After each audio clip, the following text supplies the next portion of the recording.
Assalamualaikum warahmatullahi wabarakatuh. Alhamdulillah, kembali hadir bersama sahabat Matematika Channel, channel belajar matematika yang keren habis untuk Anda. Karena sahabat Matematika Channel selalu menyajikan video pembelajaran yang dikupas secara tuntas dan jelas. Karena itu sungguh tepat Anda bergabung bersama channel ini. Pada kesempatan yang baik ini, kita akan melanjutkan pembahasan materi peluang yang pada episode kali ini yang akan kita bahas adalah menentukan nilai peluang suatu kejadian, baik nilai peluang empirik maupun nilai peluang teoritik. Karena itu, siapkan diri Anda, siapkan hati Anda, dan siapkan pikiran Anda untuk benar-benar hadir dengan sepenuh hati mengikuti pembelajaran ini, sehingga apa yang kita sajikan dan kita bagikan ini benar-benar bisa memberikan pencerahan dan pemahaman buat Anda, dan selanjutnya Anda pun berkesempatan untuk beramal soleh melalui video ini dengan membagikan kepada teman, sahabat, dan orang-orang yang membutuhkan media belajar sebagaimana Anda. Jangan memandang kecil kebaikan yang bisa kita bagikan, karena bisa jadi sesuatu yang kecil, sederhana, tapi dia luar biasa bagi orang lain dan menjadi sumber kebaikan yang banyak untuk diri kita dan untuk sesama. Karena sesungguhnya sebaik-baik manusia adalah yang memberi manfaat bagi sesama. Selengkapnya, mari kita ikuti pembelajarannya. Bismillahirrahmanirrahim. Melanjutkan materi pembelajaran peluang Matematika SMP kelas 8 semester genap. Nilai peluang. Ada dua jenis nilai peluang dari suatu kejadian, yaitu satu, peluang empirik, dua, peluang teoritik. Mari kita bahas satu persatu. Kita mulai dari peluang empirik. Peluang empirik sering juga disebut dengan frekuensi relatif. Peluang empirik atau frekuensi relatif adalah nilai perbandingan frekuensi atau banyak kejadian yang dimaksud dengan banyak percobaan yang dilakukan. Adapun rumus dari peluang empirik atau frekuensi relatif adalah frekuensi relatif sama dengan banyak kejadian yang dimaksud dibagi banyak percobaan yang dilakukan. Contoh, misalkan sekeping mata uang logam dilambungkan 30 kali dan tercatat hasilnya bahwa sisi gambar muncul sebanyak 13 kali. Dalam hal ini, A, nilai peluang empirik atau frekuensi relatif muncul sisi gambar adalah banyaknya muncul sisi gambar dalam percobaan dibagi banyak percobaan. Banyak muncul sisi gambar adalah 13 kali, banyak percobaan 30 kali. Berarti sama dengan 13/30. B, nilai peluang empirik atau frekuensi relatif muncul sisi angka. Dari pelambungan 30 kali sekeping mata uang, 13 kali muncul gambar. Berarti sisanya dari 30 kali percobaan muncul 13 kali gambar ini, sisanya adalah muncul angka maka frekuensi relatif muncul angka adalah 30 dikurangi 13 dibagi 30, hasilnya sama dengan 17/30. Bisa dipahami ya tentang konsep frekuensi relatif? Intinya adalah banyak kejadian yang kita maksud dibagi banyak percobaan yang kita lakukan. Contoh 2, biar lebih jelas. Rino melambungkan sebuah dadu sebanyak 40 kali. Di antara hasilnya tercatat muncul sisi bernomor 2 sebanyak 6 kali dan muncul sisi bernomor 3 sebanyak 8 kali.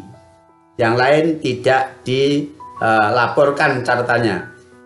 Dari percobaan tersebut kita bisa menentukan nilai peluang empirik muncul sisi bernomor 2 dan bernomor 3, yaitu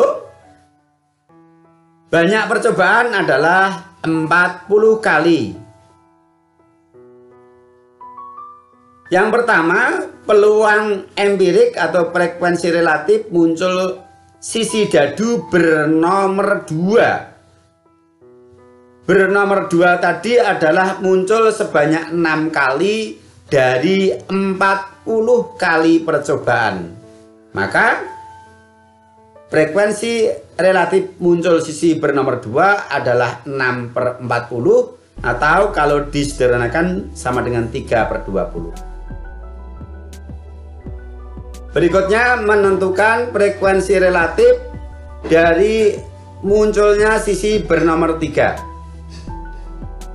Sisi bernomor 3 muncul sebanyak 8 kali dari 40 kali percobaan.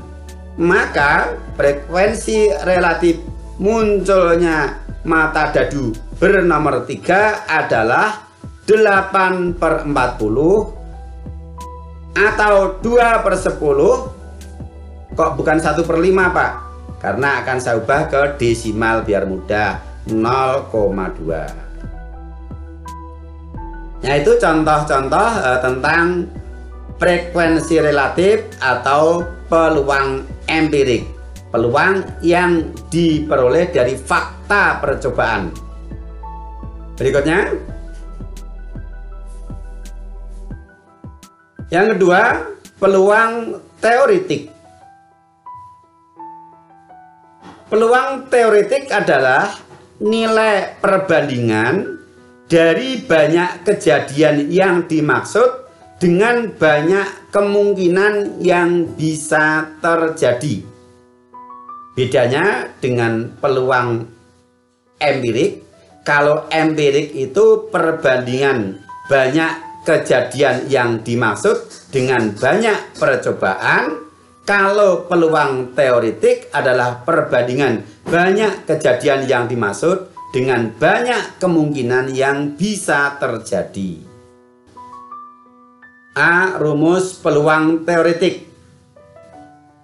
Kita akan mencoba untuk mengamati dan mempelajari suatu kasus, kemudian nanti kita generalisasi menjadi sebuah rumus dari peluang teoretik. Kita ambil percobaan dari melambungkan sebuah dadu. Sudah kita pelajari sebelumnya bahwa sebuah dadu bila dilambungkan ruang sampelnya adalah S sama dengan 1, 2, 3, 4, 5, 6 dengan NS atau bilangan kardinal dari himpunan ruang sampel sama dengan 6. Misal kejadian muncul sisi dadu yang bernomor prima dinyatakan dengan K, maka himpunan K beranggotakan 2, 3, 5. Jadi K di sini harus himpunan bagian dari S, tidak boleh keluar dari semesta ruang sampelnya. 7 tidak boleh karena 7 bukan anggota dari ruang sampel.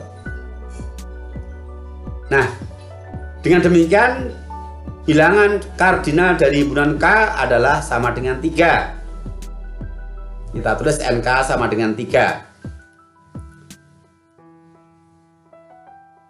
Nah, peluang muncul setiap nomor bilangan prima adalah sebagai berikut.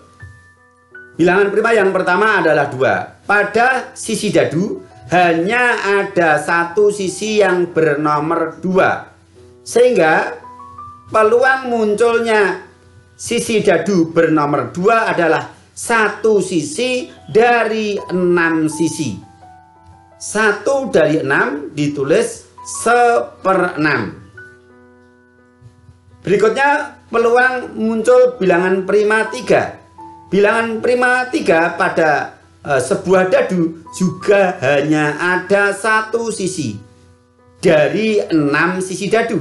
Sehingga peluang muncul bilangan prima 3 adalah 1 dari 6 sama dengan 1/6. Demikian juga untuk bilangan prima 5 juga 1 dari 6 sama dengan 1/6. Nah, dari peluang masing-masing bilangan prima, yaitu masing-masing peluangnya adalah 1/6, kita bisa menentukan peluang munculnya bilangan prima tanpa memandang apakah yang muncul itu 2 atau 3 atau 5. Yang penting dia adalah prima, yaitu dengan cara menjumlahkan peluang dari masing-masing bilangan prima yang masing-masing adalah 1/6 ini. Berarti 1/6 tambah 1/6 tambah 1/6. Nah, demikian peluang muncul sisi dadu bernomor prima tanpa memandang apakah yang muncul itu 2 atau 3 atau 5. Yang penting dia adalah prima, maka kemungkinannya adalah 1/6 ditambah 1/6 ditambah 1/6 sama dengan 3/6.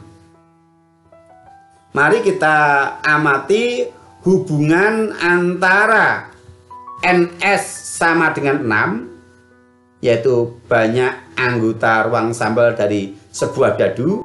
NK adalah 3, yaitu banyak titik sampel dari bilangan prima. Dan PK yang kita peroleh tadi adalah 3/6. 3/6. Di sini ada 3, ada 6. Ternyata 3/6 ini bisa kita nyatakan sebagai bentuk NK/NS. PK sama dengan 3/6 sama dengan NK/NS. Yang mana NK adalah banyak anggota himpunan titik sampel yang kita maksud, dan NS adalah banyak anggota dari ruang sampel. Dengan demikian, bisa kita generalisasi secara umum menjadi suatu rumus peluang teoretik. Suatu kejadian dengan banyak anggota ruang sampel NS dan banyak kejadian yang dimaksud adalah NK, maka peluang kejadian K dirumuskan PK sama dengan NK/NS, dengan catatan himpunan K harus himpunan bagian dari S. Artinya titik-titik sampel yang dimaksud tidak boleh keluar dari semesta atau himpunan dari ruang sampel. Lebih jelasnya kita berikan beberapa contoh soal yang terkait. Contoh 1. 2 buah dadu di lambung bersama sekali. Tentukan peluang muncul pasangan mata dadu A berjumlah 5. B. Pasangan keduanya bilangan prima. Penyelesaian kita sudah belajar sebelumnya ketika kita belajar tentang ruang sampel dan titik sampel. Ketika 2 buah dadu di lambung bersama, maka NS adalah 6 kali 6. Dadu pertama punya ruang sampel dengan 6 titik sampel. Dadu kedua juga ruang sampelnya punya 6 titik sampel, maka ruang sampel dari pelambungan bersama adalah 6 dikali 6 sama dengan 36. Sekarang kita menjawab untuk yang A. peluang jumlah kedua mata dadu 5. Siapa saja pasangan kedua mata dadu berjumlah 5? Kita daftar saja. Yang berjumlah 5 kita misalkan dengan himpunan L, maka himpunan L beranggotakan yang pertama adalah pasangan 1,4. Dadu pertama muncul 1, dadu kedua muncul 4. Yang kedua pasangan 2,3, dadu pertama 2, dadu kedua 3. Yang ketiga adalah pasangan 3,2 dan yang keempat pasangan 4,1. Maka banyaknya anggota titik sampel dari himpunan L ada 4. Dengan demikian peluang dari munculnya pasangan mata dadu berjumlah 5 adalah 4 yang kita maksud dari 36 kemungkinan yang bisa terjadi. PL sama dengan NL per NS. Ekivalen dengan PL sama dengan 4 per 36. Disederhanakan sama dengan 1/9. Berikutnya B. Peluang keduanya bilangan prima. Artinya dadu pertama muncul bilangan prima dan dadu kedua juga muncul bilangan prima. Kita gunakan NS-nya adalah sama, yaitu 36. Sekarang kita data untuk pasangan keduanya prima. Misal himpunan titik sampel pasangan mata dadu keduanya prima adalah kita beri nama himpunan P. Maka himpunan P beranggotakan 2,2 keduanya prima, 2,3 keduanya prima, 2,5 keduanya prima, 3,2, 3,3, 3,5, 5,2, 5,3 dan 5,5. Semua ini merupakan pasangan muncul mata dadu keduanya adalah bilangan prima. Ada berapa titik sampel anggota P? 1, 2, 3, 4, 5, 6, 7, 8, 9. Sehingga NP sama dengan 9. NP 9, NS-nya 36.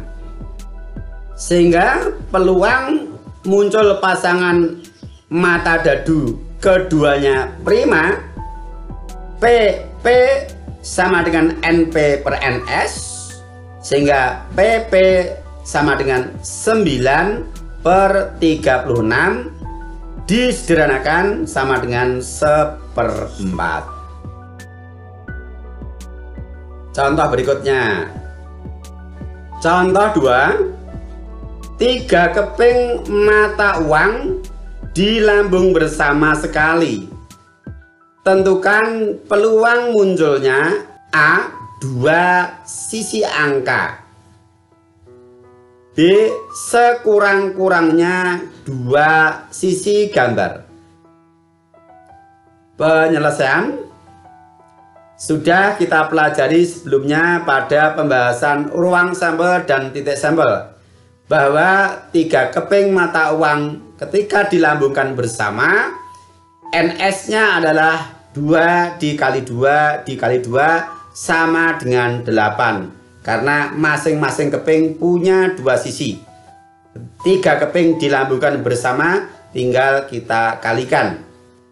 Ada 8 NS-nya. Kemudian untuk A, peluang muncul 2 sisi angka. Maksudnya dari 3 keping mata uang itu 2 diantaranya adalah muncul sisi angka. Siapa dia? Kita himpun titik sampelnya.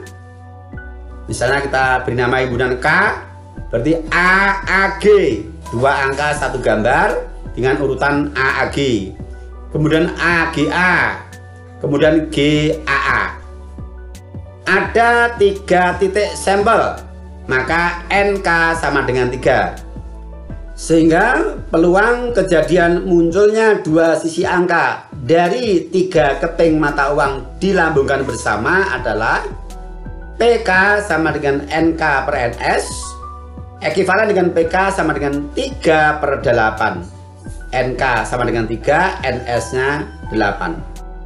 Jadi peluang muncul dua sisi angka adalah 3/8. Berikutnya B. Peluang muncul sekurang-kurangnya dua sisi gambar. Sekurang-kurangnya itu maksudnya paling sedikit muncul dua sisi gambar. Berarti tiga sisi gambar boleh enggak? Boleh, karena sekurang-kurangnya itu paling sedikit. Kalau paling sedikit dua sisi gambar, berarti yang mungkin adalah dua sisi gambar atau tiga sisi gambar. Oke, kita himpun titik sampelnya. Kita beri nama M. M sama dengan GGA, berarti muncul dua gambar. GAG juga muncul dua gambar. AGG juga muncul dua gambar. Dan GGG ketiganya muncul gambar. Sehingga NM sama dengan 4. Dengan demikian, peluang kejadian M sama dengan NM per NS, ekivalen dengan PM sama dengan 4/8, disederhanakan sama dengan setengah. Jadi peluang muncul sekurang-kurangnya dua sisi gambar adalah setengah. Bisa dipahami ya? Insya Allah mudah, karena kita cukup mendata titik sampel yang kita maksud siapa saja, kemudian kita bandingkan dengan banyak anggota dari ruang sampel. Contoh berikutnya, contoh 3. Dari seperangkat kartu BRID diambil sebuah kartu secara acak. Tentukan peluang terambil A, sebuah kartu as, B, sebuah kartu ganjil berwarna merah. Penyelesaian. Bagi yang belum mengenal kartu BRID, di sini kita tampilkan gambar tentang apa saja yang ada pada kartu BRID. Pada kartu BRID ada 4 jenis gambar. Gambar pertama ada yang mengatakan skop atau daun hitam. Gambar kedua ada yang menamakan keriting atau cengkeh, warnanya juga hitam. Gambar yang ketiga ada yang memberi nama wajik atau bata merah. Gambar yang keempat ada yang memberi nama hati atau daun merah. Nah, itu terserah dari daerah masing-masing itu. Baik, masing-masing gambar beranggotakan 1, 2, 3, 4, 5, 6, 7, 8, 9, 10, 11, 12, 13. 13 kartu yang terdiri dari king atau raja. Biasanya pada pojoknya ada huruf K. Kemudian ratu atau queen, di pojoknya ada huruf Q. Dan joker, di pojoknya ada huruf J. Kemudian as, nomor 2, nomor 3, nomor 4, nomor 5, nomor 6, nomor 7, nomor 8, nomor 9, dan nomor 10. Pada kartu BRID tidak ada nomor 1, karena nomor 1 sudah digantikan oleh as. Demikian juga untuk gambar yang lain, nama-nama kartunya sama. Sehingga banyak anggota ruang sampel dari kartu BRID adalah NS sama dengan 4 dikali 13. Ada 4 jenis gambar, masing-masing isinya ada 13 kartu. 4 kali 13 sama dengan 52. A, peluang terambil kartu as. Tinggal kita lihat kartu as ada berapa. Masing-masing ada 1 kartu as, berarti ada 4 kartu as. Kita tulis Na sama dengan 4. NS-nya 52. Maka peluangnya kita rumuskan PA sama dengan Na per NS, ekivalen dengan PA sama dengan 4 per 52 sama dengan 1/13. Jadi peluang terambil sebuah kartu as adalah 1/13. Berikutnya B, kita hapus dulu. B, peluang terambil kartu ganjil merah. Kita munculkan lagi kartu ganjil merah. Kartu ganjil itu dimulai dari 3, bukan dari 1, karena tidak ada kartu bernomor 1 pada kartu bread. 3, 5, 7, 9. Satu jenis kartu ada 4 kartu ganjil. Sedangkan yang berwarna merah ada 2 macam. Dengan demikian banyak titik sampel untuk kartu ganjil merah adalah 2 dikali 4 sama dengan 8 titik sampel dari 52 anggota ruang sampel. Dengan demikian peluang terambil 1 kartu ganjil merah adalah PM sama dengan NN per NS, ekivalen dengan PM sama dengan 8 per 52 atau sama dengan 2/13. Dengan demikian peluang muncul atau terambil kartu ganjil merah adalah 2/13. Oke? Bisa dipahami? Iya, mudah ya, mudah. Baik, kita lanjut. Contoh berikutnya. Penyelesaian A. Peluang terambil bola kuning pada pengambilan pertama. Pada pengambilan pertama berarti kondisi bola-bola di dalam kotak semuanya adalah masih utuh. Sehingga banyak anggota ruang sampel adalah banyak semua jenis bola yang ada di dalam kotak ini. Dengan demikian NS kita dapatkan dengan cara menjumlahkan 6 ditambah 10 ditambah 8. Ada 24 biji bola. Dan yang kita kehendaki adalah sebuah bola yang berwarna kuning. Warna kuning ada sebanyak 10 bola. Maka NK sama dengan 10. Dengan demikian peluangnya PK sama dengan NK per NS sama dengan 10 per 24 sama dengan 5/12. B. Peluang terambil sebuah bola merah pada pengambilan kedua ketika pada pengambilan pertama ternyata terambil bola hitam. Dengan demikian kondisi isi kotak sudah berubah, bukan 24 lagi tapi berkurang 1 karena sudah terambil pada pengambilan pertama yaitu bola hitam. Maka NS-nya adalah 24 dikurangi 1 sama dengan 23. Sementara untuk bola merah masih utuh yaitu ada 8. Sehingga peluang terambil bola merah pada pengambilan kedua adalah NM per NS untuk kondisi ketika mengambil yaitu sama dengan 8/23 bukan per 24. C. Peluang terambil sebuah bola merah pada pengambilan ketiga ketika pengambilan pertama terambil hitam dan kedua terambil merah.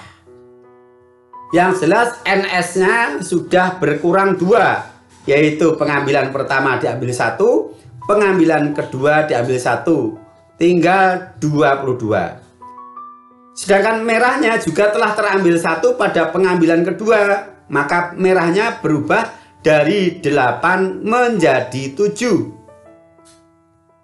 Maka pada pengambilan ketiga peluang terambil bola merah adalah NM per NS untuk kondisi terakhir yaitu 7/22. Jadi dalam hal ini ruang sampel bisa berubah-ubah. Karena setiap pengambilan tidak dikembalikan lagi. Termasuk juga yang kita kehendaki juga bisa berubah dari banyak objek aslinya, dikarenakan telah terambil pada pengambilan sebelumnya. Maka soal yang semacam ini kita harus hati-hati. Nah, ya, peluang setiap kondisi, ya, kita harus tahu persis kondisi NS-nya berapa dan kondisi dari yang kita kehendaki itu ada berapa titik sampel. Demikian untuk pembahasan nilai peluang, baik nilai peluang empirik maupun nilai peluang teoretik. Sementara sampai di sini dulu, insya Allah kita lanjutkan untuk kelanjutan dari peluang ini pada episode berikutnya. Sampai berjumpa. Assalamualaikum warahmatullahi wabarakatuh.